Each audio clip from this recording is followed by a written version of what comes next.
Oh, it was beautiful. Action!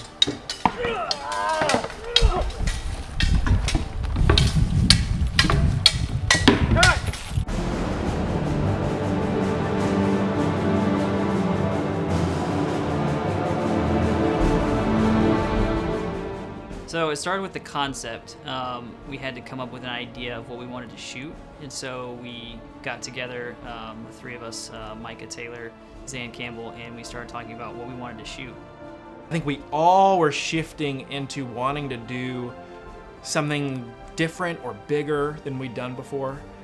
Personally, I was kind of looking for a project that was not super dialogue driven, because everything I write, almost everything I do is just heavy dialogue, and I wanted to challenge myself. And so when those guys came to me with all their resources and kind of their library of things that they have, it was just the perfect fit. And so we sat down to talk through it, and we were just pitching ideas. We had a small budget to play with, and we started building sort of the foundation of something like, if we could do anything, what would we do? And if we could start from zero, because a lot of times it either is me coming to them or them coming to me, and I think this is the first thing we ever developed together from the ground up. We kind of challenged ourselves for the first time. Usually we go in, we get a project idea, and then we figure out how to make that happen. But this time we kind of had the opportunity to make a film and had to create a story around that. And something we like to do is we like to figure out what are our resources, what are our assets, and then how can we use those to best complement whatever the restrictions we have to work with. So we decided that we both liked the King Arthur mythos, and then we loved the Robin Hood legends and everything. And it was actually Micah Taylor, the director's idea, to combine both of those into what became The Fox and the Dragon. And that opened up a whole new world, because everybody understands who King Arthur is, everybody understands who Robin Hood is, but they come with a backstory already. That was a really neat advantage of bringing those two characters in, is they already have something of a backstory built in. The filming process was incredible.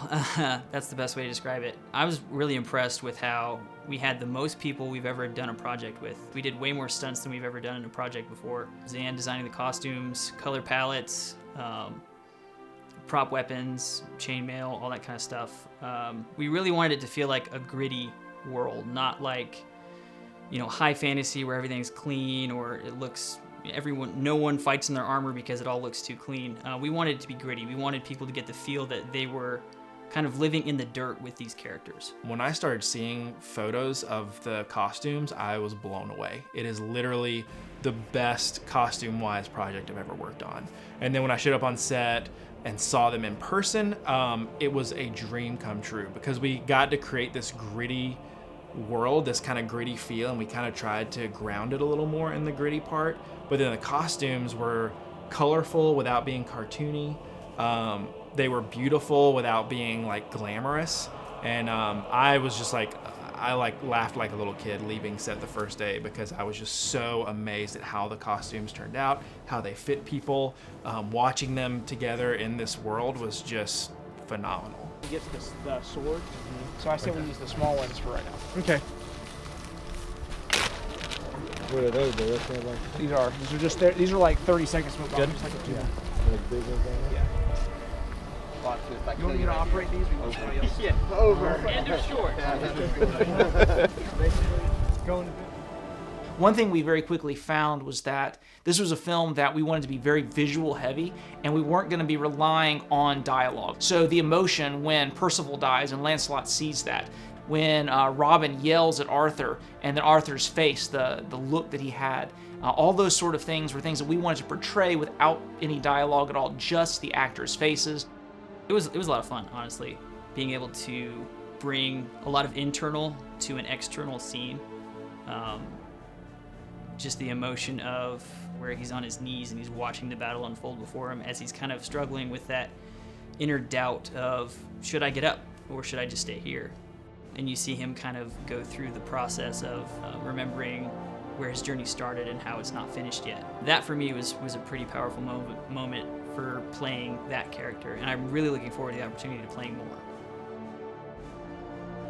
I think The Fox and the Dragon is definitely a great example of the whole is greater than the sum of the parts, because we can do the best that we can on costuming stuff. But when we put them all together, I was absolutely blown away. The best thing that I just encouraged me so much was about 5 or 6 of the first people to ever see it, they texted back or emailed back after they watched. They said, I had chills at this point. Or like, I had no idea it was King Arthur until I saw the sword. And all of a sudden it all like flooded in and I knew exactly what was going on and I had chills.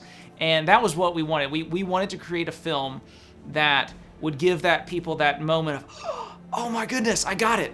And we wanted to create something that was really beautiful.